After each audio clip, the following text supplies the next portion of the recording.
안녕하세요, 땡스카우입니다. 오늘도 소에 대해서 재밌게 그냥 한번 이야기를 나눠볼 건데요. 편안하게 하는 대화이고요. 이렇게 설명 굉장히 좀 러프하기도 하고 좀 대충이라고 이해하실 수도 있어요. 편안하게 우리가 알고 있는 것들을 이야기하는 자료라고 보시면 되겠습니다. 이 영상의 대상은 정말 기초적인 것부터 제가 아는 선 안에서 설명을 하는 영상입니다. 요즘 용어로 하니까 뭐 트래시 토크라 그래서 그냥 편안하게 듣고 뭐 두서가 없더라도 그냥 편안하게 듣는 개념으로 영상을 보시면 될 것 같아요. 이 현장이나 뭐 주변에 정말 많은 전문가분들이 계실 거잖아요. 그분들한테 자세한 얘기도 들으시면 되고 대화를 하는 영상으로 인사드리겠습니다. 시작하겠습니다. 이 질문에서 먼저 시작됐어요. 아니 사료면 사료지 왜 사료가 배합 사료는 뭐고 조사료는 뭐냐? 일반적으로 다 아시는 부분이지만 처음 들어보시는 부분 입장에서 한번 생각을 해보세요. 그러면 안 와닿을 수 있습니다. 그래서 지금부터 간단하게 이것들이 왜 있고 현장에서 어떻게 이용이 되고 있고 이야기 한번 나눠보는 시간을 가져보도록 하겠습니다. 배합사료와 이제 조사료 이게 사진이 있는데 AI가 만든 거라 조금 이질감은 있을 수 있으나 거의 비슷하죠. 배합사료라는 건 말 그대로 이렇게 곡물이나 아니면 조그마한 원료들을 같이 가공해 가지고 비벼서 이제 펠렛 형태로 보통 만들어 놓은 것들을 이야기합니다. 뭐 이 모양하고는 조금 다를 수 있으나 어쨌든 뭐 큰 느낌이 다르진 않은 것 같아요. 이렇게 펠렛 형태로 배합사료를 공급해요. 그리고 조사료라고 하면은 말 그대로 풀을 얘기하는 겁니다. 쉽게 얘기해서. 배합 사료, 그러니까 배합을 해서 만든 사료다. 조사료는 그냥 풀. 소한테서는 왜 이 조사료라는 것이 존재를 하느냐? 양돈이나 뭐 양계나 뭐 이런 쪽에는 없잖아요. 간단합니다. 소는 여러분들 다 아시다시피 초식 동물이잖아요. 음. 초식 동물은 풀을 먹고 살아가야 되는 거잖아요. 오히려 우리가 일반적으로 생각했을 때는 풀을 안 먹어도 되지 않나라고 생각하실 수도 있지만 소 입장에서는 초식 동물이기 때문에 풀이 필수입니다. 왜 그게 필수인지에 대해서는 그 소들의 생리 작용이나 이런 것들을 다 봐야 되는데 오늘 그렇게까지 얘기할 건 아니기 때문에 그건 다음에 영상 한번 찍게 되면 설명을 드릴 거고 어쨌든 그래서 초식 동물이기 때문에 이렇게 조사료를 반드시 줘야 된다. 어쩌면 반드시가 아니라 사실은 원래 초식 동물은 풀을 먹고 살아가면 되는 건데 우리가 경제 동물이라는 어떤 사업의 모델로 발탁을 함으로써 조사료만으로는 안 되기 때문에 배합사료라는 것들도 이제 생겨나기 시작했다라고 보시면 돼요. 방금 말씀드린 것처럼 소는 초식 동물입니다. 그래서 우리가 이렇게 알다시피 풀만 먹고 이렇게 자라나는 지역들도 많죠. 뭐 유럽이나 뭐 딱 넓은 뭐 미국이나 물론 뭐 그 나라들도요. 그 비육이나 뭐 이런 쪽으로 이렇게 할 수 있도록 물론 다 초원이 있지만은 초원만 있는 건 아니란 얘기죠. 어쨌든 그건 중요하지 않고 이렇게 소는 초식 동물이기 때문에 풀이 위주로 가야 되는 겁니다. 그러나 반려우를 키우는 게 아니고 말 그대로 경제 동물이기 때문에 돈을 만들어내야 된다라는 거죠. 예, 물론 우리가 뭐 인간성 없이 막 무조건 막 복지도 신경 쓰고 이렇게 하자는 건 아니고요. 당연히 경제 형질의 목적을 가지고 있지만 당연히 그들의 복지도 어느 정도 인정을 해줌으로써 이 시대가 그렇게 가고 있습니다. 저희가 사실은 그동안 그렇게 하지 않았었거든요. 근데 요즘에는 그렇게 안 하면 또 소를 못 키우게 합니다. 그렇기 때문에 지금 굉장히 좀 복지가 좋아지고 있는데 어쨌든 이 친구들과 우리가 같이 상생하기 위해서는 이 친구들도 저희한테 어떤 도움을 줘야 된다라는 거죠. 그게 바로 이 경제 형질, 그러니까 말 그대로 이제 비즈니스적인 부분이죠. 소고기 많이 사 드세요? 그게 바로 그겁니다. 가공, 배합사료라는 것들이 왜 필요하냐? 에너지를 많이 높여주려고 하는 거예요. 왜냐면 빨리 크게 해야 얘네가 우리한테 돈을 더 많이 벌어다 주고요. 여러분들 툭불이 좋으세요? 아니면은 1등급, 2등급이 좋으세요? 맛없는 뻑뻑한 고기가 좋으세요? 다 부드러운 거 좋아하시잖아요. 그죠? 그런 것처럼 이 펠렛 사료가 필요한 이유는 바로 이런 부분들이에요. 빨리 키워야 되는데 빨리 키울 때 영양소가 균형이 맞지 않으면 빨리 안 크거든요. 그리고 고에너지를 줘야 되는데 그때 균형이 안 맞으면 또 설사하고 소화도 안 되고 문제가 생깁니다. 그리고 효율이에요.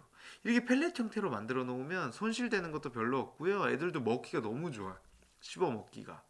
소를 아마 밥 먹는 걸 한 번이라도 보신 분들은 아마 느끼셨을 거예요. 정말 보면은 뭐 싹싹 닦아 먹었네? 막 이런 얘기들 좀 하거든요. 먹기가 좋으니까 싹싹 닦아 먹는 거예요. 먹기 힘들면 싹싹 닦아 먹지도 않아요. 효율이 굉장히 좋고요. 그다음에 이제 경제성이 극대화. 그래서 어쨌든 여기서 이제 우리가 비용 얘기를 하고 있으니까 자, 비용 얘기를 할 때 어쨌든 높은 영양을 균형 있게 효율 높게 공급을 해서 결론적으로 이제 경제성이 극대화된다. 그러니까 맛있는 소고기를 한우를 만들 수 있다. 이렇게 이해하시면 돼요. 그걸 위해서 생긴 게 사실은 이 배합사료죠. 배합사료가 없으면 안 되냐고요? 당연히 됩니다. 다만 높은 영양 이런 것들이 어려워요. 그건 이제 어쩔 수 없는 조사료의 한계이기도 하고요. 뭐 조사료를 막 엄청 막 그 가공하고 뭐 좋은 것만 쓴다? 생산비가 너무나도 높습니다. 네. 이렇게 배합사료를 같이 해줘야 비용도 적게 들고 소들도 잘 먹고 잘 크거든요. 그래서 어떤 조사료의 단점을 이 배합사료가 채워주고 있다라고 보시면 될 것 같아요. 경제동물의 측면으로 봤을 때. 자, 근데 그럼 조사를 왜 먹여요? 라고 할 수도 있어요. 말 그대로 조사료를 안 먹이면요, 소가 배가 아픕니다. 소가 왜 배가 아픈지, 그건 다 우리가 생리적으로 나눠봐야겠지만, 우리가 지금 오늘 그런 걸 다 다룰 건 아니니까, 간단하게만 제가 적어봤어요. 반추의 산도가 먼저 조절이 돼야 됩니다. 조사료를 먹어줘야 이 반추 위의 산도가 조절이 돼요.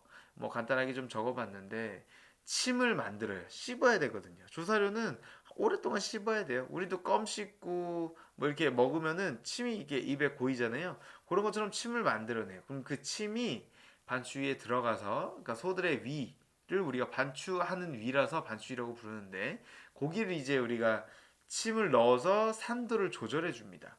네. 우리 막 속 쓰리다 뭐하다 뭐 이런 얘기들도 많이 하는데, 소들이 말 그대로 속이 쓰린 거죠.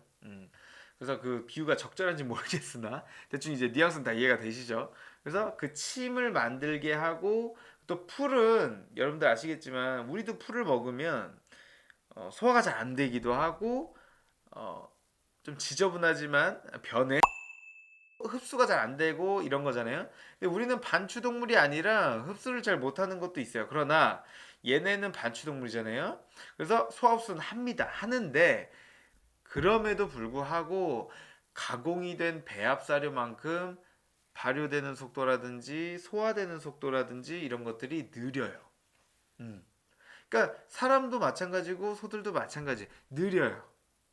빠를 수는 없습니다. 그래서 그 속도, 소화 속도를 조절하는데도 너무 빨리 소화가 되면 또 산도가 떨어지거든요, 위에. 그럼 이제 건강이 안 좋은데, 그래서 그 소화 속도를 조절해주는 역할까지 해주고 있다. 그래서 소화기관의 건강 유지하기 위해서 이 조사료가 필수입니다. 예전에 뭐 이렇게 도전 정신이 높으신 분들은 막 배합사료만으로 이렇게 하신 분들도 계세요. 왜냐면 배합사료의 원료 중에는 섬유질이 높은 것들도 있거든요. 그러니까 섬유질이라는 거는 이제 조사료에 많은 풀 성분, 거기 높은 것들도 있거든요. 그러나 한계가 있죠. 예. 물리적인 한계도 있고요. 기본적으로 짧기 때문에 이렇게 막 침을 많이 만들어 준다거나 이러지를 못해 주다 보니까 사고가 많이 나기도 해요. 그러다 보니까 이제 배합사료랑 조사료랑 프로그램을 우리가 만드는데, 뭐 송아지 때는 이렇게 하는 게 좋다. 뭐 번식우들은 이렇게 하는 게 좋다. 뭐 비우고들은 이렇게 하는 게 좋다라는 기준들이 다 성별과 품종과 개월령에 따라서 다 다르게 프로그램이 이루어집니다. 비육되는 애들. 비육된 애들은 우리가 에너지를 많이 줘야 되잖아요. 흡수도 빨리 하게 하고 많이 성장하게 해야 되잖아요. 그러니까 효율이 높은 배합사료가 프로그램에 있어서 메인이 되고, 조사료는 아무리 좋은 걸 쓴다고 해도 배합사료만큼의 효율과 에너지를 주지를 못하니까, 그리고 비용도 너무 높아지고요. 그러니까 부가적인 사료처럼 이제 프로그램에서 다뤄지는 경우들이 있는 겁니다.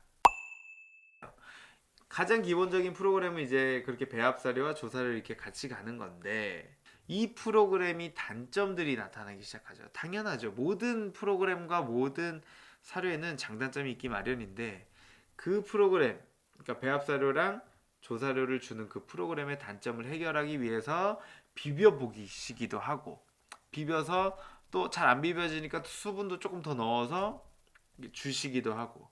우리 사람을 봐도요, 뭐 국물에 밥 말아 먹거나 입맛 없을 때 뭐 이렇게 먹으면 더 잘 먹어지잖아요. 콘프레이크도 뭐 나는 딱딱한 게 좋아 이러시는 분들도 있지만, 약간 그 말랑말랑하게 됐을 때 드시는 분들도 계시잖아요. 그런 개념. 잘 먹어지잖아요 그때. 엄청 잘 들어가잖아요. 얘네도 수분 있으면 잘 먹어요. 건빵 생각해 보세요. 그런 개념입니다. 또 그러다 보니까 이제 TMR이라는 그런 제품에서 이게 또 발효가 되는 또 특성을 또 강조해가지고 완전히 발효를 시키면 또 이런 장점이 있네, 뭐 섭취량이 좋아지네 하면서 생겨난 것들이 이제 TMF라 그래서 이제 발효된 것들을 이야기하죠. 각각의 특징에 대해서 다음에 한번 영상을 다룰 겁니다. 그래서 오늘 얘기를 정리하자면, 배합사료의 개념이 뭔지, 조사료의 개념이 뭔지는 아마 아셨을 거예요. 간단하죠? 어려운 거 전혀 없죠?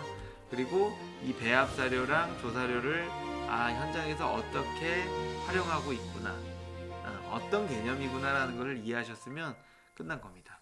어려운 게 전혀 없어요. 그러니까 처음 들어보셔서 그런 거고, 이쪽에 전혀 관심이 없으셔서 그랬던 거니까요. 이렇게 이해하고 넘어가시면 되겠습니다. 다음에 또 뵙겠습니다. 땡스카우였습니다.